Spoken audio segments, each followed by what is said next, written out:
Hey guys, happy Friday. This is Sam. Ken's on the line as well. And today's topic. I did a whole series of webinars over the last 2 weeks for all you regulars that are listening right now. And so this week, I just want to summarize everything that we've provided so far, and then just go. I'll walk through a demo of my system, and then show you what the end result is, like what you guys, with by going through all these different webinars and exercises, understand the capabilities of Blue Iris, as well as how to set up your own systems. Okay, so in the onboarding section is the summary checklist, onboarding checklist. And it doesn't reference all the articles and webinars that I've created, but the big ticket items have been listed. So how do you install and run Blue Iris? The Windows tuning article is where you deep dive into that to make sure that Windows and your antivirus and firewall stuff is working well with Blue Iris. Connect the cameras is the big topic. So there's two articles. The first one is about just the IP config dialog and how to just connect the camera, how to get Blue Iris to talk to the cameras. And then once they're talking, like how do you get the streams, how do you set up the camera settings properly, and then the Blue Iris settings properly, so that you have good, healthy streams coming in and no jitter and no video artifacts, stuff like that. Storage and recordings is oftentimes the next big topic. Once you got the camera set up, you probably want to record them. So that's what this is about. And then I deep dive into like a mini 3-part series on record, trigger, and alerts over the last 3 or 4 weeks. I've been doing that webinar. So those are deep dives. So you start off with storage recordings, and then you can deep dive into the tabs themselves. Like the record tab is probably good to know about. And then oftentimes you guys want to connect your phones and apps. So that's where the remote access comes in, getting your network set up. And let's see. And then the web interface. Like sometimes you guys just want to look at the cameras remotely from your computer. And then the rest of the stuff is, based off of what your requirements are. So if triggers and alerts is a big thing for you guys, those webinars and articles are there. And there's deep dives into the trigger and alerts tabs in particular. DeepSec is a big topic now these days, so there's that webinar and article. And then profiles and schedules. So when you get more, your requirements get deeper, night versus day, off hours versus work hours, those types of things. That's when profiles and schedules come into play. So it's all there. This is your little map to navigate through Blue Iris. And once you got it all set up, you should have a system similar to mine, like this. So what are some immediate takeaways? I mean, first of all, these cameras are all remote. Obviously this is at a office complex. And so the fact that the video is pretty good, right? It's crisp, it's smooth. You can do a lot over the network. And so if your cameras are local and your Blue Iris server is local, it should be even better, right? And so yeah, so that's one big takeaway. And now I'm gonna walk through all the different things I did to get this set up. Okay, I'm gonna go counterclockwise from the top right, only because I never talked about auto cycle, just because I'm never looking at my cameras. I don't really care so much about it. I just keep them like this. But people that if you have security staff and that's their job to monitor cameras, then auto cycle becomes a bigger requirement for your needs. So anyways, I'm gonna start from the top right.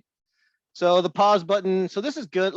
I rarely use it. I think the primary reason for using it is all this does is it's a long press, so keep that in mind. All it does is freezes the live stream. And the primary use cases is when you do Windows remote desktop with the screen always refreshing, depending on what your cameras are looking at, it causes problems with remote desktop from, the Windows remote desktop feature. So it's there. So like this is a quick way of like just freezing the window so that RDP works well. Okay, and then you got the maximize window, so they can like this is already maximized, but like if I click on it, well, it's probably if it wasn't maximized, like if it was like this, and if I maximize it, just maximizes it. And then let me see if I can get it. How do I get it back? Well, I'll just drag it back. So that's what that does. That's pretty easy. And then you can also maximize the cameras. So that's kind of cool. If you like that, that's fine too.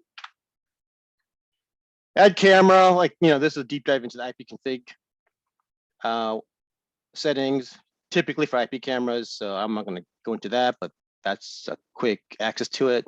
Volume control. So like I get tickets oftentimes associated with, I can't hear the cameras, something of that nature. I mean, first of all, if Blue Iris, if the audio's not even turned on, like nothing's going to come in. So these are some comment, like interface stuff associated with audio that just be aware of.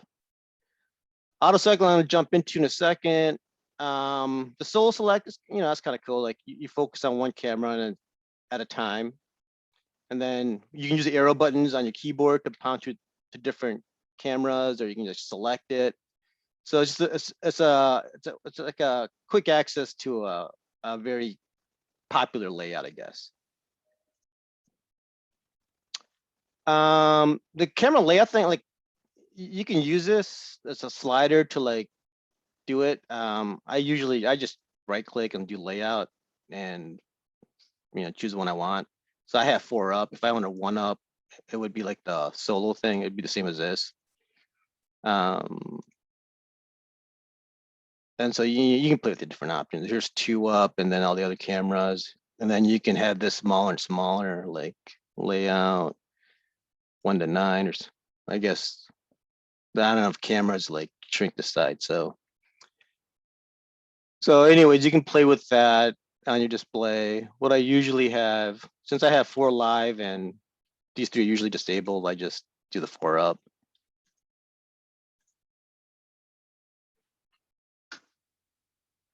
Okay, so that's the way I do it. There's a slider, just so you're aware of it. All right, so let's get to auto cycle. I'm gonna deep dive a little bit into it. So first thing to keep in mind is auto cycle works in 2 ways. So like you have the group cycle, which means you pound through different groups. So like I created some artificial groups. Like here's all the cameras, obviously, that's always a group. And then you can make subgroups. Okay, so I made 1, 2, 3, 4 subgroups. And so you can pound through the different groups. So this is the ADF group of cameras. And this is the customers group. These are like debugging cameras that I had to work with customers with. So that's fine with that. Display, I was just messing with different groups. Most of these don't make sense anymore, except for the site that I'm usually focused on for deep, for troubleshooting stuff. So those are my groups, and I'm not gonna get into like how to create the groups. That's it's in camera settings. It's in the camera settings section of Blue Iris. So once you create your groups, how do you, if I want, like, say I want to pound through ADF and then customers and display, like 3 groups, 3 out of the 4, okay? So how do I do that? So I go to the settings, and this is the ADF camera. So I'm going to say participating group cycle. That's what this checkbox is for. So participating group cycle, and I have my delay of like for 5 seconds. So that's one of them. So for the second group, I'm going to select it and then go to the settings, participate, that's already there. And then I'm going to go to display, and I go to settings, and participating group cycle, so that's already there. And then for the last one, I don't want it to participate in it, so I'm going to uncheck it. So that's how you decide which groups are participating in your group cycle, okay? So once you've done that, you just go to all cameras, These are all your cameras, and just do, and make sure that, well, I mean, you could have all cameras part of your groups if you wanted to, but most people don't. They just have their subgroups. But you could, that's fine. And then you just do auto cycle. And then it's going to pound through the different groups. Customers, display, ADF, customers, display. So you guys get it, right? So that's group auto cycle. And that's how it works. So you start off, only way you can start auto, some of the gotchas is like, only way you can start group cycle is if you're in all cameras first and then hit and click it. So it's like context space, like how you start it. All right, so that's group cycle. And then the other big ticket item is camera cycle. So this is kind of popular too. And I have my disabled cameras. There's a whole bunch of stuff you can do with your window, right? So you can say like hide the disabled cameras. And I guess most people would do that if they're disabled. So, keep in mind all the layout things you could do, hide inactive cameras, all that stuff. So once you got what you want, the cameras that you want to like cycle through, you just select the group and then click it. And now to start it, just go boom. So now it's gonna pound through all the different cameras. It's warming up right now. It's gonna go to high res automatically. Yeah, here you go. It's already warmed up. So now it's gonna be all high res when it pops in. This camera's kind of like stuck on concrete right now. Okay, so that's camera cycle. And let's see, let me look at my script. The other, there's some cool settings here. So like this other stuff, this tells you like when you should move from one camera to another. I kind of like on motion sensor, like that's a little bit too sensitive for my taste, but I like when it's triggered, like that camera automatically pops up. So I kind of like that feature. So I usually, if I was big on auto cycle, I'd probably have both of them, but just play with either and see what you like. So now it's going to stay in all cameras view, and then as soon as some motion in one camera occurs, unfortunately my cameras are really quiet right now, that camera will pop into view. So like, yeah, there you go. It focuses in on when there's activity. So that it kind of like draws your attention to what's if something is happening on your cameras. So that's kind of cool. And yeah, that's pretty much, that's auto cycle in a nutshell. Some other kind of cool settings is it's in cameras tab. I'll have an article associated with this demo as well. So if you forget or you're not taking notes, that's fine. This will all be documented. So with the auto cycle, so what does it mean to be one up? Like you can choose, like one up can be a selected camera or it can be a full window for the selected camera. What's the diff? The diff is right here. So now like all the other cameras go away. It's just that one camera. And with one up, that's the same thing. See, so that's how you define what one up means. And let me go back to how it was before, which is kind of the way I like it. So now if you do one up, you see all the other cameras are still available. So, just now you know the distinction and you can choose whatever you like. And then the other part of, so once you define what one up is, like when you start the auto cycle, it's based off of that setting. So that was a big takeaway here. So if I will go to the other setting, the full screen, and I do auto cycle, and I click on one, oh, let me turn off that setting let me turn this off so you can see the demo quickly. So now all the other cameras are gone. Like that's how you control what one up really means. Okay. And then the other kind of cool thing is there's other button here, auto cycle when camera's in full screen mode. So you can do this, which is kind of cool. So like when you're not in full screen mode, auto cycle is like, here's auto cycle and it's nothing's happening. Or is it happening? No, I just double clicked on it. So nothing's happening. And when you wanted to like kick into auto cycle, you have to go into full screen mode. So now it's going to go into auto cycle, I think. Yeah, here we go. Yeah, there we go. So just so you're aware, that's what those two other settings are in cameras. This, it activates auto cycle when you go into full screen. And then you define what one up means by this setting. I'm just gonna change it back the way I like it. Okay, so that's auto cycle. All right, so let's go to the middle. This stuff, well, the table for another day. This is like remote management functionality, and I can't demo that right now because I don't have it set up.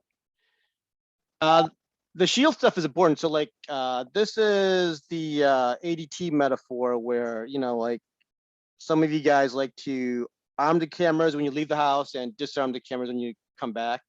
So that's what the red shield is, disarmed versus armed. And then more, you know, you give it like a delay. Mine's pretty short, I think like 10 seconds. Those settings for what's the delay and what does armed and disarmed mean is in others tab. Here's all the stuff that's disarmed. So recordings, alerts, triggers, all the stuff is disarmed. And then the delay, where's the delay? Is that in startup?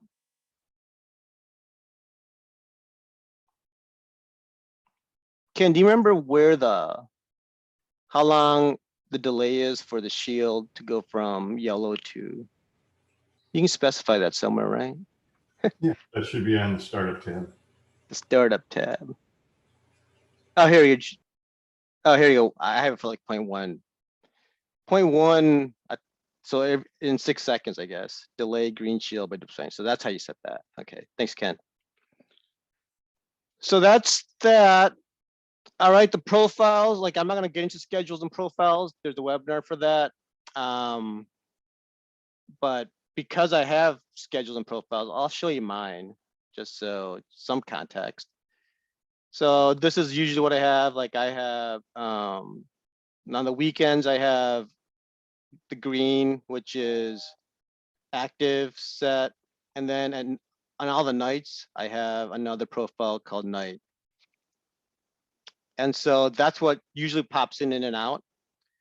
And then my test profiles work hours, which is like when I start messing with stuff. Because this is actually a live site. So like alerts actually go to security and stuff. So that's why I have to be a little careful here. So anyways, if you want to change profiles or, you know, turn off your cameras, that's how you do that. And then if you want to run the schedule, that's what this is. So like, so I switched it manually to inactive, but if I went to work hours, which is not the regular schedule, the schedule's night and weekends, like you saw, right? Like during the day, Monday through Friday, the cameras are inactive. So how to go back to the schedule, run the schedule, it's just that easy. Just pop in, just hit run. So this is telling you to run the schedule, whatever the schedule is. The shield is for, you know, manually arming and disarming the system. So that's that. Let me turn the cameras back on because people like to see the cameras. Okay, so we're working our way across. Question mark button, very important. Anytime you get stuck, there's help provided with the software. In addition to that, it's context specific. So like it makes it much easier. So like if I'm on the video tab and I hit help, it's going to bring up the video tab section of help. Like it's, you know, it's based off of where you are in the program. So Makes it much easier to figure things out on your own.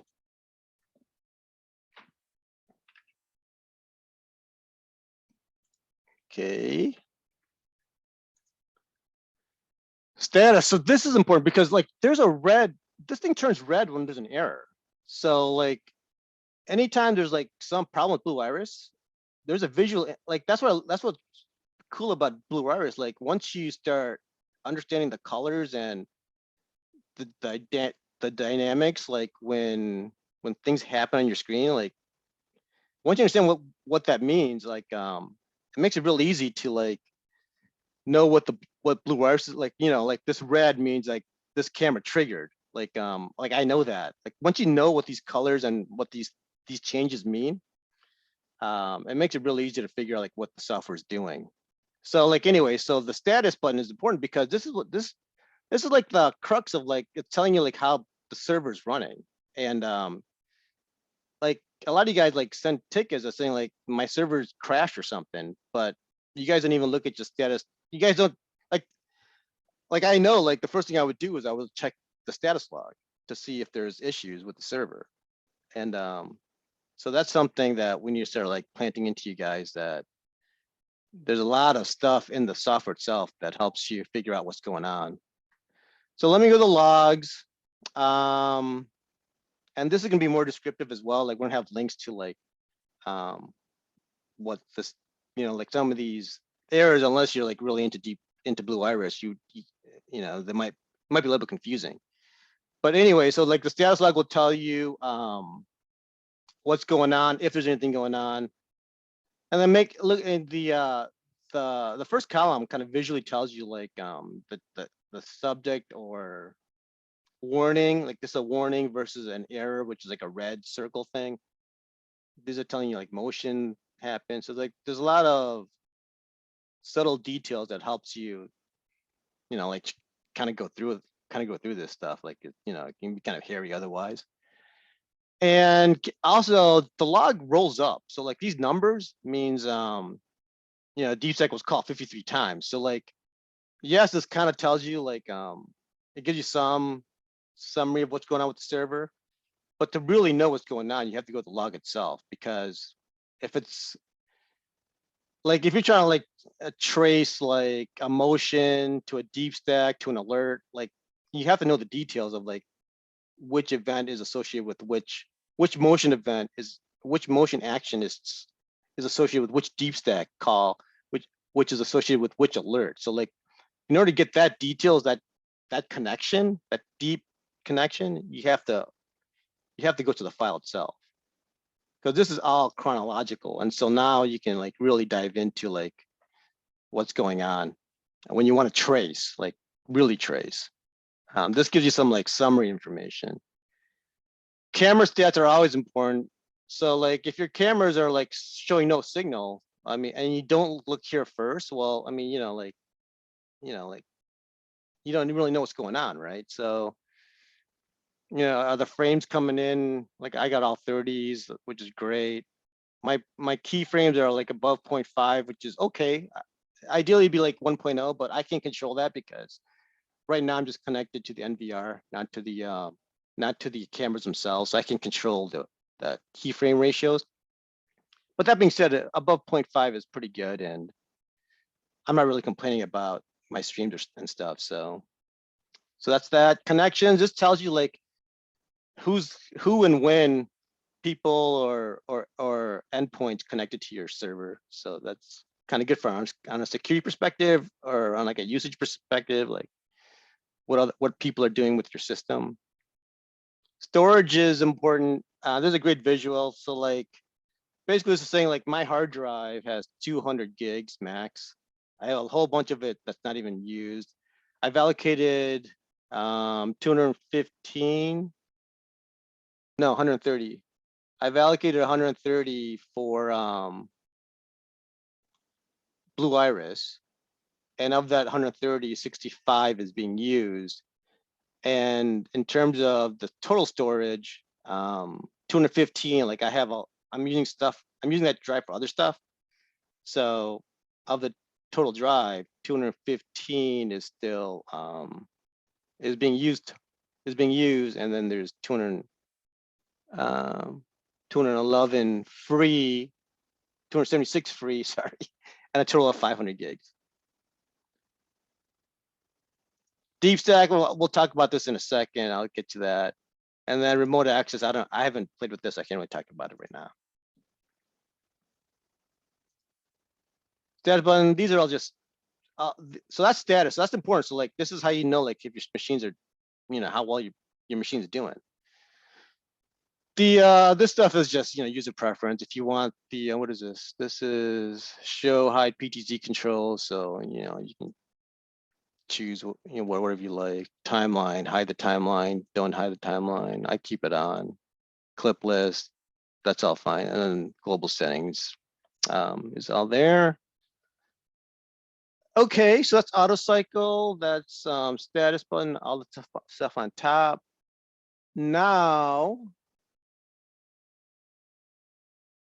let me make sure I don't forget anything. Roll up console, status on, okay.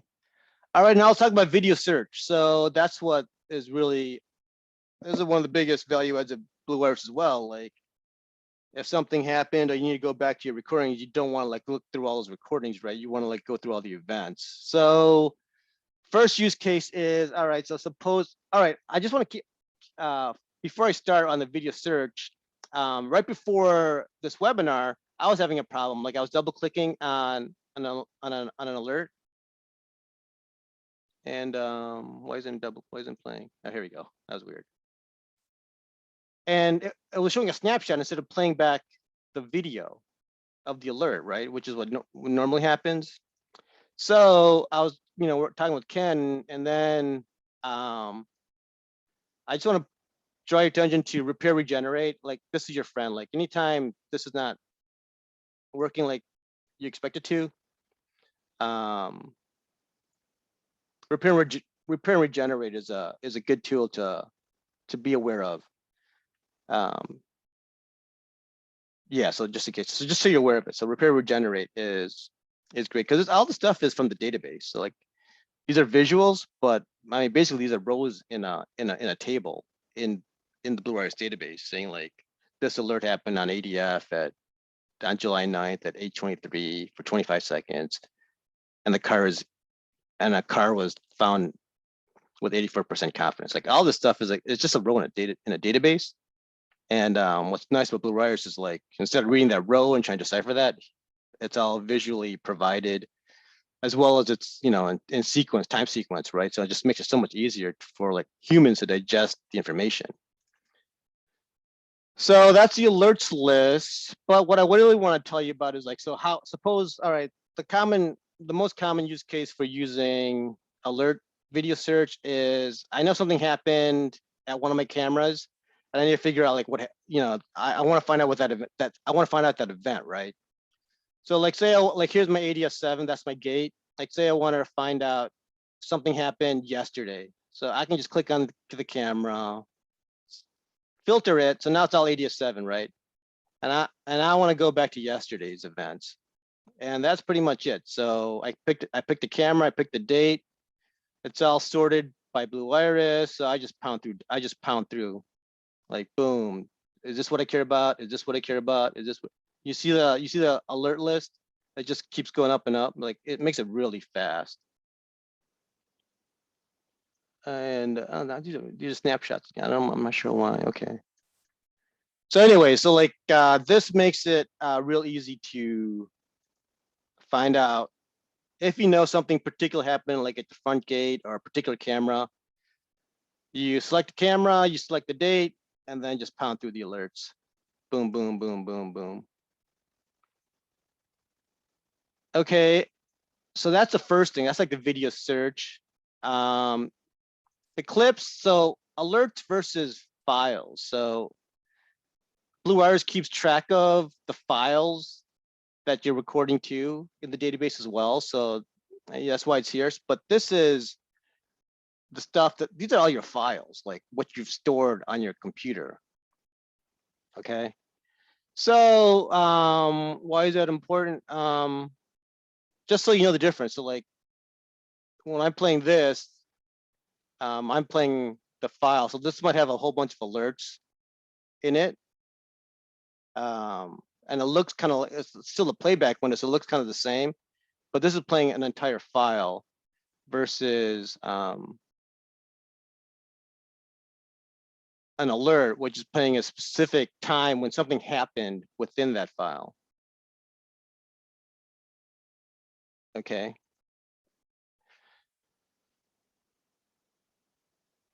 Okay.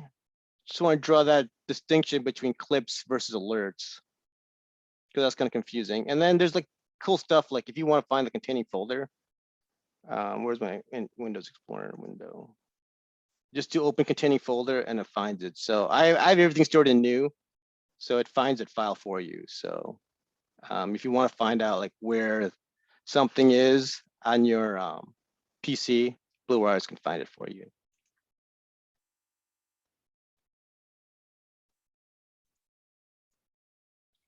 Okay, so back to alerts.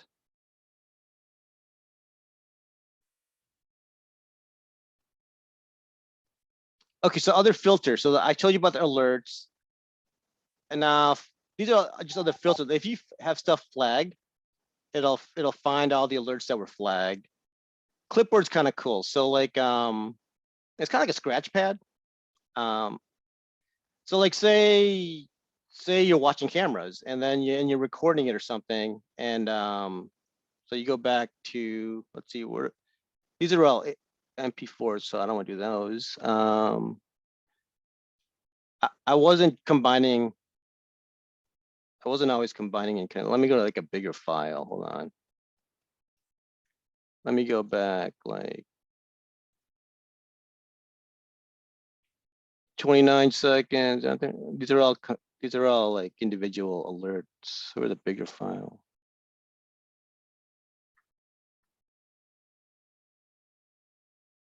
July 6th has some. Okay. I mess with I play with the settings myself.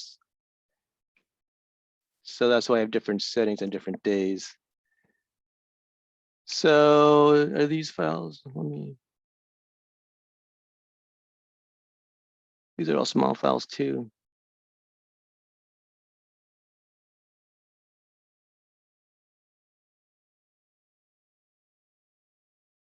All right. Okay, so I'm gonna talk about the clipboard. So like, doesn't really matter. Like this is small, but doesn't matter. Like if it was longer, it'd be more interesting. So if I wanted to like record this or just make note of it, I can just find it, right click, set start frame. That's when the clipboard thing starts, like where you want to start. Play, play, play, play, play. Like say you want to like record this car, for example. So then you go set end frame and then save selection to clipboard.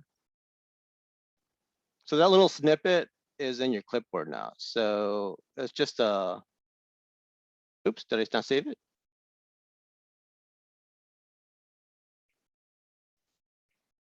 Thought I saved it. Set start frame, play.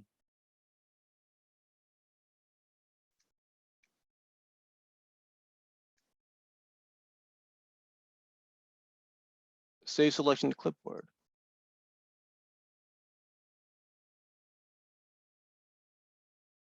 Okay, let me go to clipboard. Oh, my date. Ah. There's always a bunch of gotcha. So like clear the date. Like it was filtering on date. Sorry about that. So now it's in the clipboard. It's just in the database. It just makes note of it. So whenever, if you want to export it later on or whatever, that's what the clipboard's for. So it's just like saving stuff that you may think is important. And then once in the clipboard, whether you do it now or later, you can export it or whatever. That moment, that specific item. And then once you're done with it, you just delete it. Destroy. So it's a little scratch pad. So I think it's cool. Like if you need to mark things on a particular day or something. And I like, so this view, these are also filters. So like, I don't know if you guys, I don't know how many of you guys were here a couple weeks ago, but I did this one use case on alerts. Wait, let me go. I don't want to double click on it. The use case was I wanted like smart alerts for this camera, smart alerts, and the use case was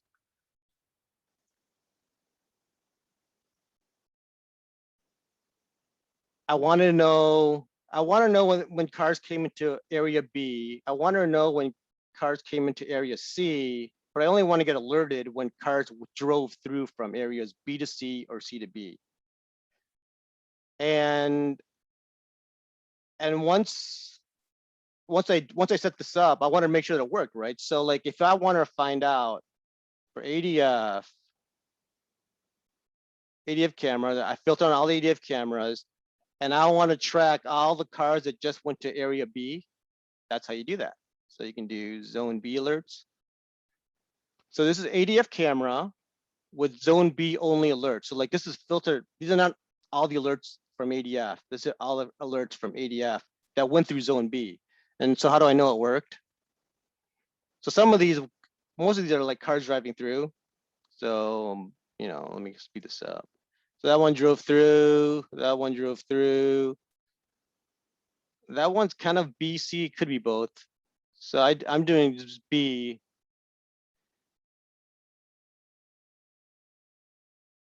Let's see. That one drove through. That one drove through. That one drove through. That one drove through.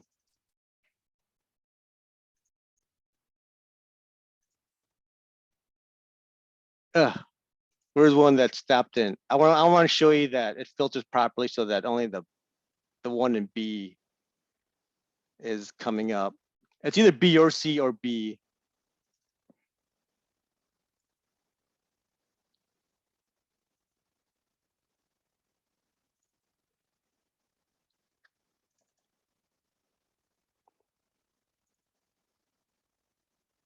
Ugh, you can never find it when you want it. Oh, these are nothing found. Sorry.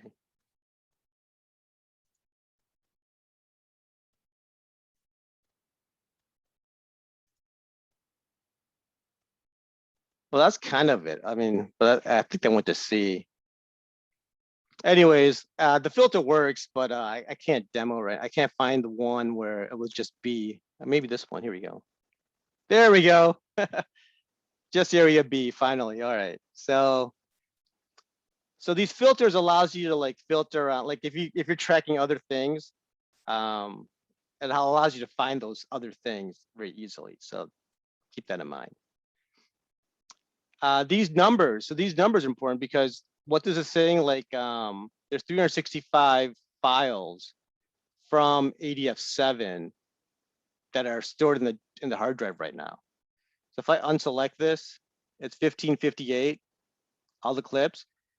If I go to open containing folder, where's my browser? If I select them all,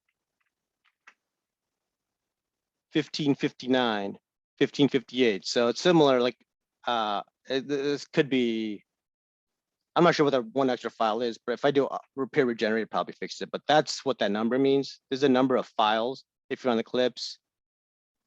And if you're on alerts, there's a number of alerts in the database, 10,000 are in the database.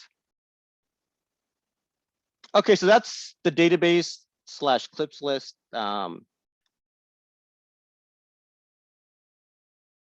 User interface. Now let's go to the timeline. Video search. So the timeline view is cool because it tells you a view of all what's going on through all the cameras. So like one common thing might be like what happened yesterday, right? Like what happened on your security system. So what a lot of people do is like here's the 8th. Now you can use a scroller thing if you want, but also keep in mind like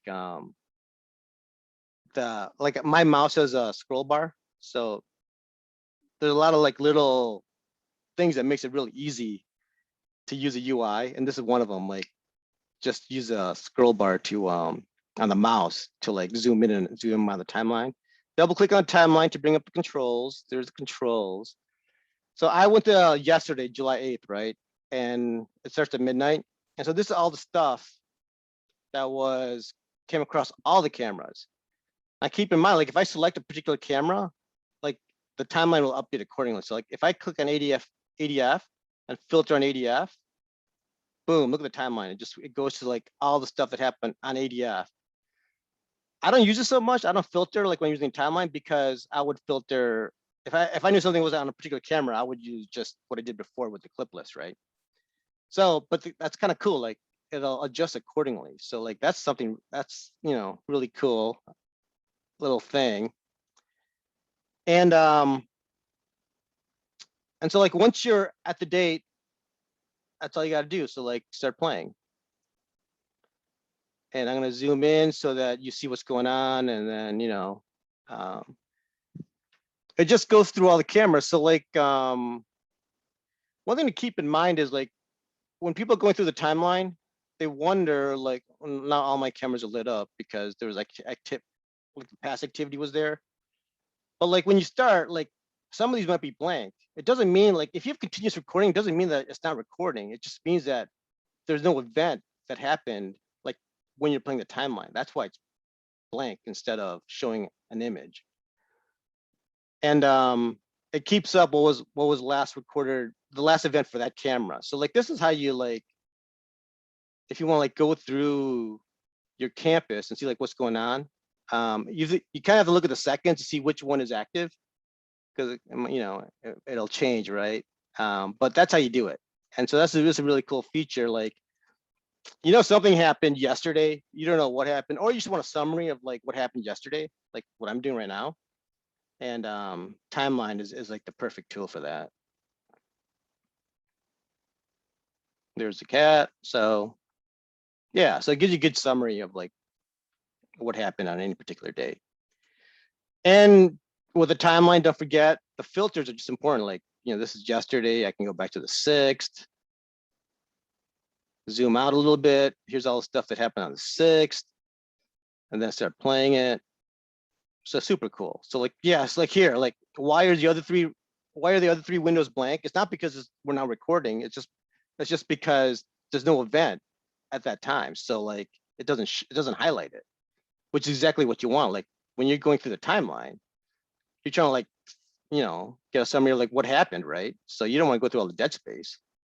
So that's super cool. And then as other activity pops in, let me zoom in. It'll go through all the different cameras eventually.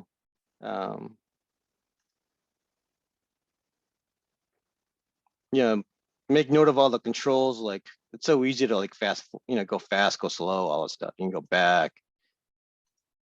It's all there in Blue Iris. So super cool. So timeline is really cool. Like when you want to review like a day or try to find some event that happened, but you don't know which camera it happened on.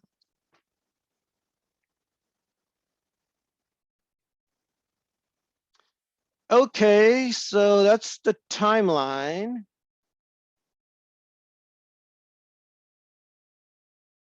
Oh, I want to show you like another cool visual that like as I'm playing with this, I'm discovering this as well. So like I went to July 6th, right? So the default settings, like when this thing is like actually monitoring, it's combine or cut as a recording setting, and that's probably what most of you guys have. Most of you guys have this on, but I kind of mess with I like to play with the different things. So like later on in the day, when I was messing with it myself, I turned it off, and so I had let me zoom in. So I turn it off, and blue wires, like a timeline will tell you, like visually, like I'm combining, like this is combine or cut is on, and so that's why you have the continuous blue, like it's like to one file continuously combining it.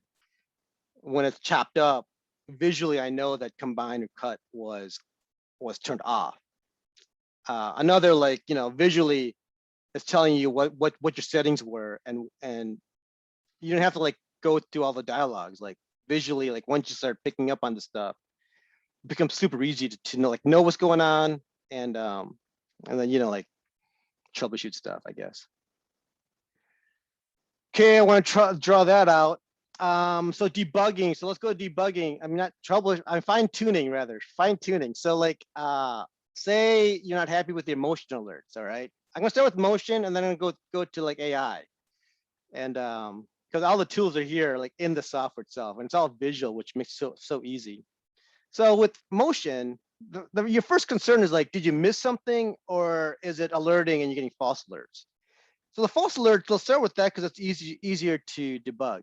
So I'm gonna go through like a real use case that I had. So like, I was observing my cameras, and I was on ADF3 July 6th. So I'm gonna select ADF3. I'm gonna go to July 6th. Okay. And look at all these canceled alerts. Like they're all canceled. Like AI found nothing. So like, it's not a lot. I mean, like, my computer can definitely handle it. But I'm like, maybe I should mess with my settings to improve this so that there aren't as many motion alerts. Okay. So you see the problem, right? Like, most of these motion alerts were canceled. And I'm like, can I save some resources by making my motion alerts smarter? Okay. So that's how I found the problem. And now I'm gonna, so that's the first takeaway. So like, how do you find if your motion alerts are too sensitive? This is an easy way, because with DeepStack, I'll tell you when nothing was found. And so if you got a whole bunch of nothing found, obviously your motion settings are too sensitive, right? So that's the logic, and that's one like little nugget on how to like improve your system. So I started playing it, right? So let me play one. I'm gonna pause. Now, what's important to know about playing it is you have to have the settings right. So overlays, you want to know the first thing you want to know is like, what was Blue Iris doing before, right? So add the motion overlays. And so it's going to play the overlays now. So where are they? Well, let's go to the next one.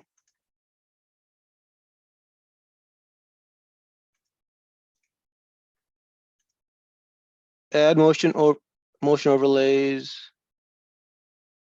Let me turn off use substream for now. So where's the overlays? Oh, there they are. Oh, I'm going too fast, maybe.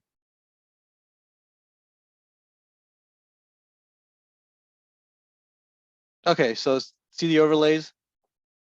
So what did I find out? I found out that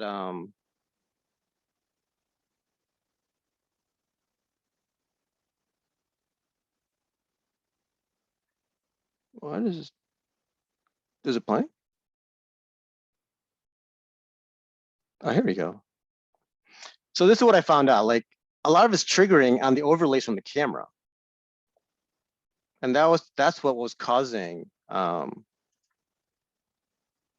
alert. See, boom, like right here.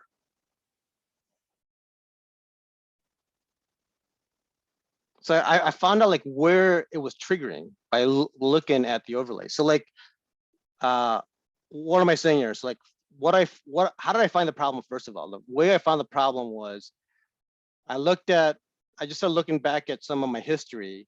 I saw a whole bunch of nothing founds for a particular camera. Now I'm playing those alerts, and I have the overlays playing. And so because of that, I'm able to determine why the cameras are triggering.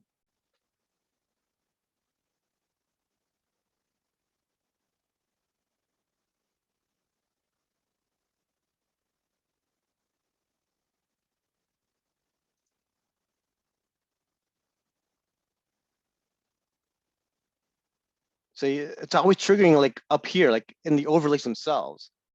And I only found that out just because I saw a pattern here, right? Okay, so now what am I gonna do? So my conclusion is that like I should like, because I don't have access to the cameras, just because I can't turn off the overlay, but I can hide this area. So that's what I'm gonna do. So first you identify the problem, and then once you find the problem, what am I gonna do? I'm gonna turn the overlays off,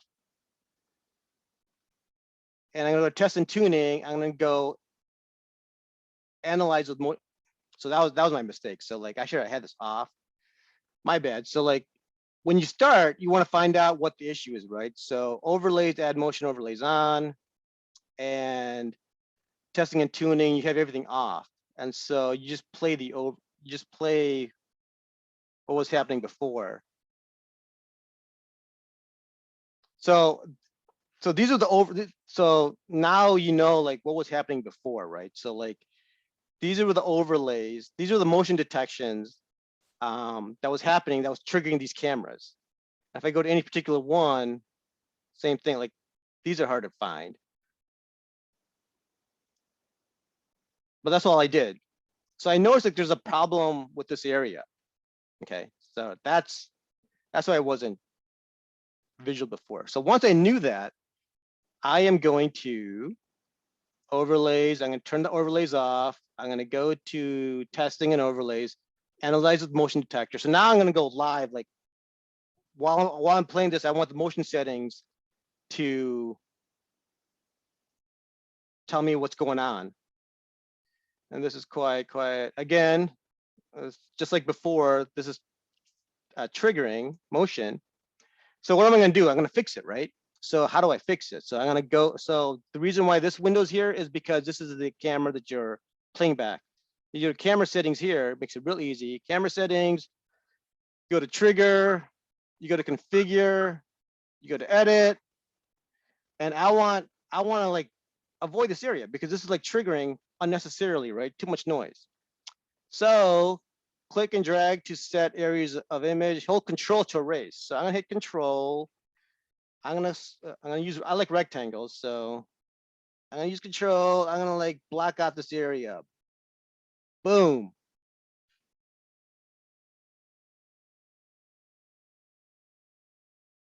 I changed the camera settings, like literally. So by doing that, now when I play it, it's gonna take those things into account. And even though you see them, at least you know like where it's coming from, like the motion overlays. But the I determined that I need to block out this zone, and I did that. So hopefully, like tomorrow night, I'll get much less nothing found alerts. Okay. All right. So let me summarize. So like, how do you debug motion? So debugging motion, the easiest ones is the ones that are triggering too much. Like all these, like if you get a lot of nothing founds, your motion settings are too sensitive. And I mean, first of all, if you have deep stack, because if you don't, it's definitely more challenging. But with deep stack, it makes it super easy to find if your settings are too sensitive. So once you find out that you have a problem, the way you find out is make sure you have the settings correctly. So in the playback window, make sure that overlays are on. So this is what was happening currently. And testing and tuning, everything is off. And it's motion. So motion only occurs on substreams. So use substreams if available. Like my camera has substreams. So those are like the three things. And I'll document this as well, even though I'm talking about it, because you guys will forget. But those are the three settings to know like what's happening currently with your cameras and why things are triggering.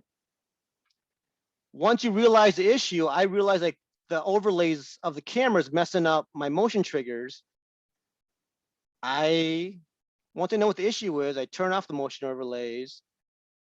I go to test and tuning. I'm going to turn on analyze detectors, and then I'm going to make the change. I'm going to make the change to the camera. And that's what I did. So that's the process to fine tune your motion settings. And I went to here and, I changed the zone, right? Okay. Now that's cool if you have deep stack and you have motion and you want to like fine tune if it's too sensitive. But if you miss something, you miss something. So the only way, some of it's manual. So like the only way you know if your motion settings are missing stuff is you have to use you have to continuously record. So there's no way around that part. So like if you think you're missing stuff, or if you know you're missing stuff, you got to change your recordings to continuous. So everything is recorded, and then you gotta, go back to that file, find that missed time, and then play with your settings so that it triggers the next time.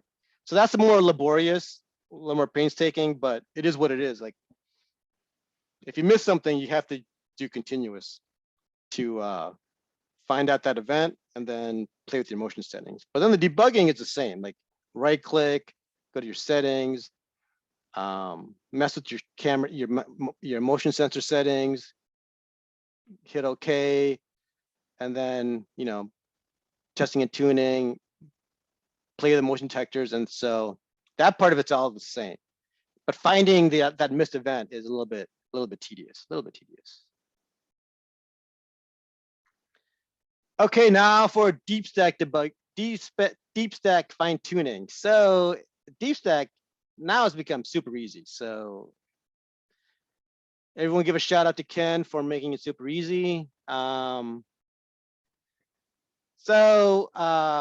First thing is you have to turn it on. So camera settings, trigger, artificial intelligence. If this is not on, you're not getting, you can't debug because don't always leave it on because it, takes up resources. Like once you're done fine tuning, you can turn it off. But if it's not on, you can't fine tune at all. So what's great about the deep stack analysis, I'm gonna just go to a particular example. I'm gonna go to July 5th, ADF7, July ADF7, select it. And then I'm gonna go back to July 5th so that I give you a good example. I'm gonna go to alerts. So I went here because I have both examples here. I have when it was found and when nothing was found. And I'm gonna bring up my status window. Here's my status window. Let me shrink this guy. Whee! Okay, side by side. Go to deep stack. If I click on a found one. This is cool. With the found one, it usually comes in like the first, second frame. So like this is saying that at the motion trigger point, like when the camera sensed motion, nothing was found. The car wasn't in the scene yet. Okay. But when the camera actually triggered, the car's there or overlaps with the motion, boom, send the alert. So that's kind of what it's saying. I mean, that is what it's saying. So like, that's what the T minus 1217 means. That's the motion trigger point. And this is the, this is the motion, the motion sensing point. And this is the motion trigger point. And nothing was found there. It visually shows you everything. So like, it's so easy, right? So like, there's some motion sensed, but nothing, no car. And then the car was there, so boom, send the alert. So that's what happened. And now if nothing was found, so what's all this stuff? So this is 1, 2, 3, 4, 5, 6, 7, 8, 9, 10, 11, 12 samples. Okay. Why the 12 samples? It's usually 11, the T plus, but the reason for that is because in my settings, if you go to your settings, oops, not there, go to my settings. I trigger, so I have 10 seconds for my break time for any motion trigger, right? So what did I do? I said, I want 10 images and I want it a second apart. So I want to sample every second. So that's why T equals 0, 1, 2, 3, 4. So you see that, right? You see how it goes 9, 10. So I got 10 because I said for 10. And then I get the bonus one now. Like Ken always samples the when the camera actually, like sense motion. Like that's the T minus, okay? So, and now you can just visually like look, like why was nothing was found because there's nothing there. It was like, it was like it was a false motion trigger, right? But that being said, it tells you like that truck is parked, so don't that, which is really cool, right? Like the motion is over here, the truck is over here. This is like one of the hugest value adds is the fact that Ken takes into account motion associated with the object. So that's why a parked vehicle doesn't trigger, which is like fantastic, right? That would be so annoying if you had parking lot cameras and all the parked cars were triggering all the time, right? So that's one big takeaway. And then why? So the motion's over here. I mean, obviously it's not a car, so that's why it keeps sampling, keep sampling. Boom, nothing, nothing, nothing. And so eventually nothing found. So, life is like much easier now, like with this deep sick analysis tool. And then, so the takeaway here is like, so like say there was something that should have triggered, but it didn't. Then you need to like start playing with your motion settings to like, I mean, you could start playing with the motion settings to like make it more sensitive. I gotta figure it out. I'll start documenting the detail like as I start working with missed alerts from DeepStack, but those are the levers you have. Like, how do you alter the motion settings so that DeepStack and the motions like line up better is theoretically what I'm trying to do. But I gotta start playing with it more to like give you some hard examples on what you could do or what you should do. Okay, so that's everything I had. Like I just want to make sure that this is the end goal, like getting a good viable system that sends you meaningful alerts. And once you start going through all your setup, you should eventually get to this. Okay, we can open it up to questions.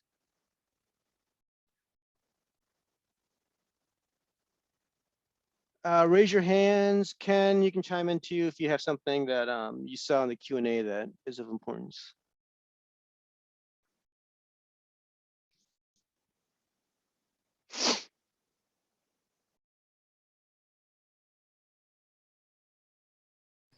Where is the forum post at for setup? I can answer that one. That one's easy. So all you got to do is go to Blue Wire Software, /forum. Just start there. Go to onboarding, and it'll be the first one. I'm sorry, Ken, I interrupted you. Did you have something to say? I was just going to say the same thing. Highlight the forum and the YouTube channel as well. Oh, okay. So now all you really need to know is a forum because I linked to all the YouTube channels. So where's that forum? Here we go. So all these links, it goes any particular article. Well, this one doesn't. It figures I go to the one that doesn't. But most of them, like if you have a webinar associated with it, it'll tell you up front. If you prefer to watch the webinar, go to the YouTube channel. So like you can mark this if you want. YouTube, Blue Wire C / Blue Wire support / videos, but not necessary. You can just go to the links in the forum will get you there.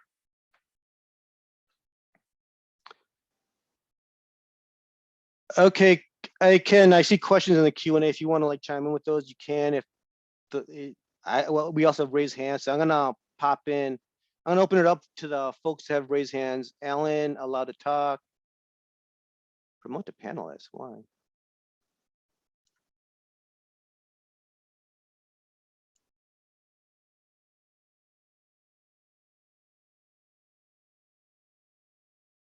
Oh, older version of Zoom. Choose promoted panel. Okay, that's fine. Promoted panelist. Alan allowed to talk. Stan allowed to talk. Whoever chimes in first, guys. Hello there. You hear me? Hello. Yeah, I got a question. Where do you get the deep stack? Oh, okay. That's I can answer that. Onboarding. So I put that in advanced topics.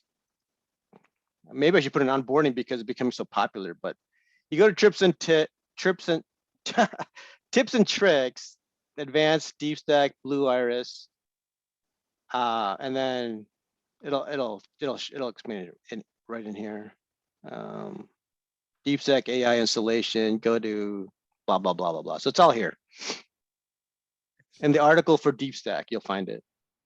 Excellent. Thank you very much. No problem. Sam, Yes. I'm wondering if you can go over again briefly the relationship when you have multiple zones for detection. What I'm doing is I have a large zone for detection. I'll record anything that moves. I have a smaller zone of interest where if there is a person, I want an alert from deep stack.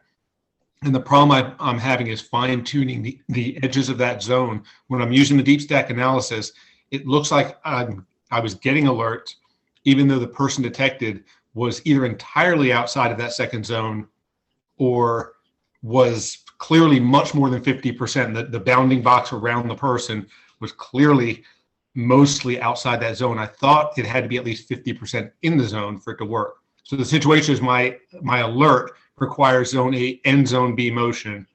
And my understanding was it meant that the object needed to be in zone A and in zone B, but it seems like it wasn't doing that. I've been getting some false alerts from outside the zone of interest. Does that make sense? Is this like the front door scenario? Like the B's a front door? Kind of. Yeah, there's a driveway, but part of the neighbor's yard is visible. So I don't care about the neighbor walking in their own yard, but I care about people walking in my driveway. And it's been alerting on the neighbor.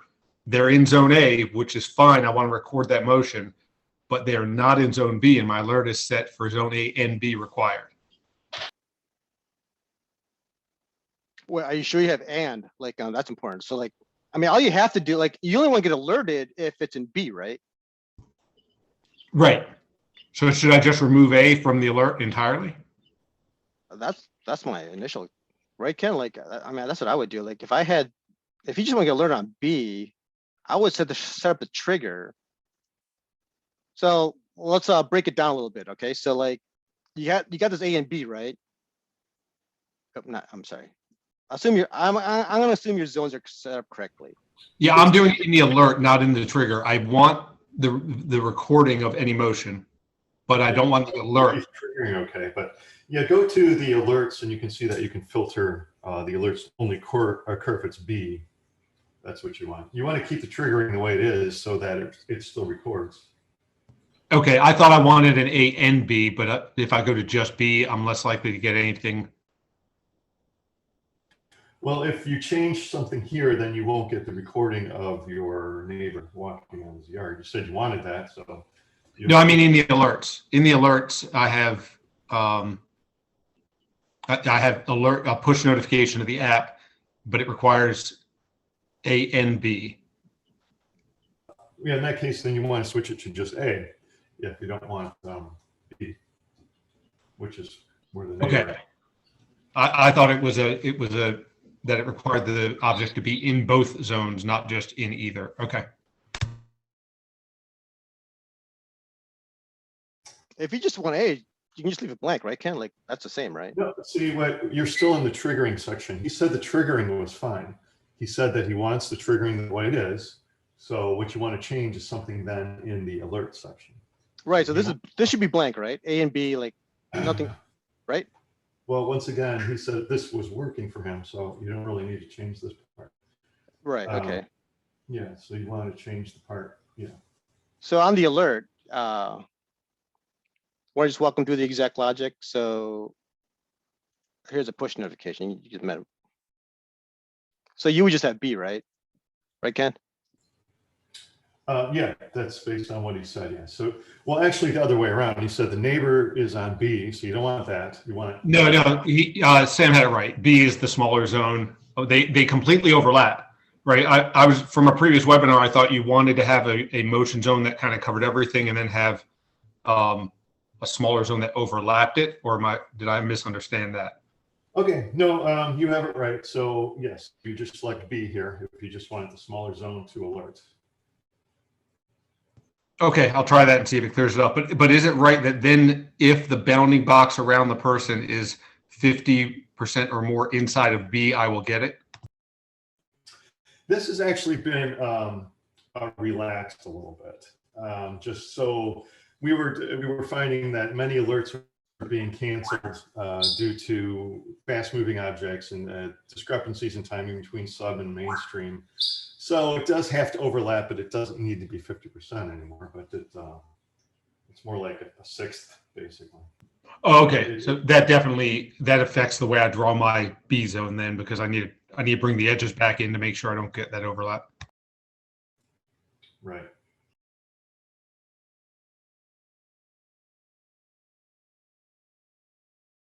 Wait, why don't you want the that you don't want the overlap? That was a little bit disconcerting. Like, why don't you want the overlap? I'm sorry, the overlap between the detected object and the B zone. My A and B zone still overlap, but I had the edges going basically right to the edge of what I'm interested in. But sometimes, if deep stack draws the object around the person, they're close enough to that edge that the box goes into the edge, and that's I think that's why I was getting the false alert. I was still assuming I had 50% of the box, 49% of the box, inside B would not alert, but it sounds like it's much less of it will cause the alert. Okay, I got you now. All right, yeah, that's. I think you got it right now. Yeah. Yep. Thanks. Okie doke.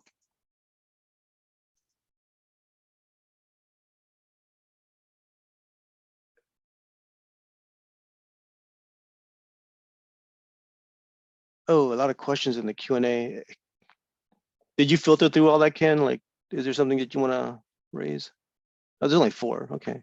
I think at this point, yeah, just have people raise their hands. I will take a look at it. Okay.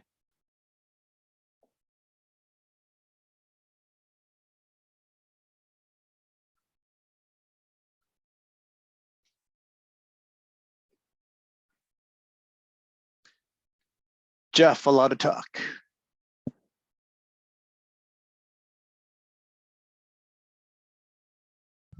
There we go. Can you hear me now?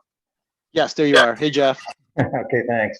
I'm sure you've covered this before, so just briefly, when setting up the cameras, do you recommend constant bit rate or variable bit rate? My 2 cents is variable just because compression is so good these days and network isn't usually an issue. But Ken, if you have more insights, please chime in. Yeah, you want to, when you're streaming your cameras into Blue Iris, you really want to use a variable bitrate. That way you'll get constant quality.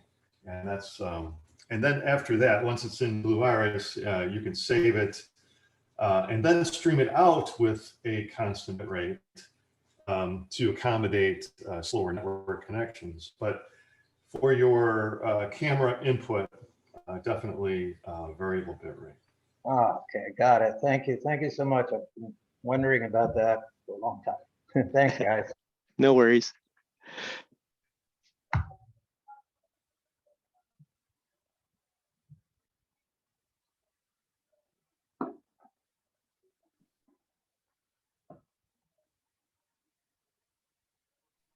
Okay. And any other like, I guess quiet today, but oh, here we go. As soon as I say that. Jesse, a lot of talk. Yeah, if you guys have questions on your system or something, you can bring those up today too, or now. Hey, Sam, can you hear me? Yeah. Hey, Jesse. I got a question for you. On your ADF3 camera, which is probably one of the same type that I have, I noticed that sometimes it goes into what I call drift mode, where the camera just drifts back and forth like it's lost. Yeah. I also encounter that same thing. Do you know how to correct that, or is it just one of those Hikvision hiccups? I don't have enough experience to like how to resolve it yet. I chalk it up as a hiccup. Yeah, because I've got two of them, and one of them goes into that camera drift sometimes, and it just sits there until it corrects itself. And I was just wondering because I've seen it in the last couple of streams, and I wanted to ask you that question, but I just kind of just let it go. Yeah, I don't It have a works fix. great. I never kind of figured out how to fix it. Yeah, exactly. Like sometimes it'll go into the bushes and then just hangs there looking at the leaves back and just toggles back and forth. So Exactly, I and it hear does a you. good. I hear It you. does a good thing, when it does track a person, it does a good job. But once it gets lost sometime for 10 or 15 seconds, it's kind of annoying. 100%. I totally agree. Appreciate it. No worries. Thanks, Jesse.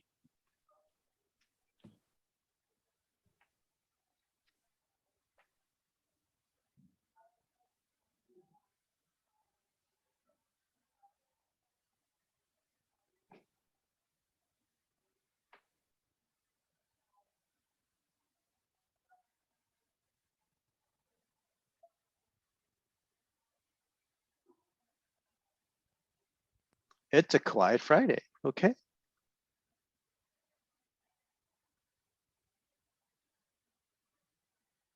Last call for questions. Well, it's like the first time we might close early before 9:30. All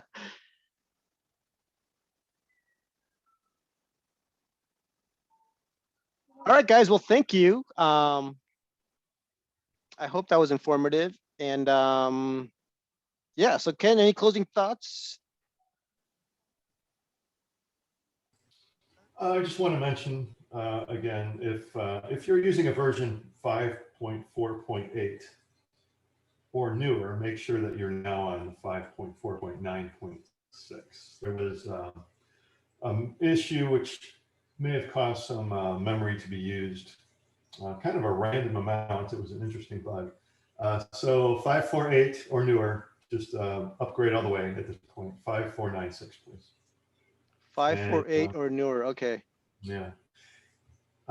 So yeah, everyone have a great weekend. Thanks for attending.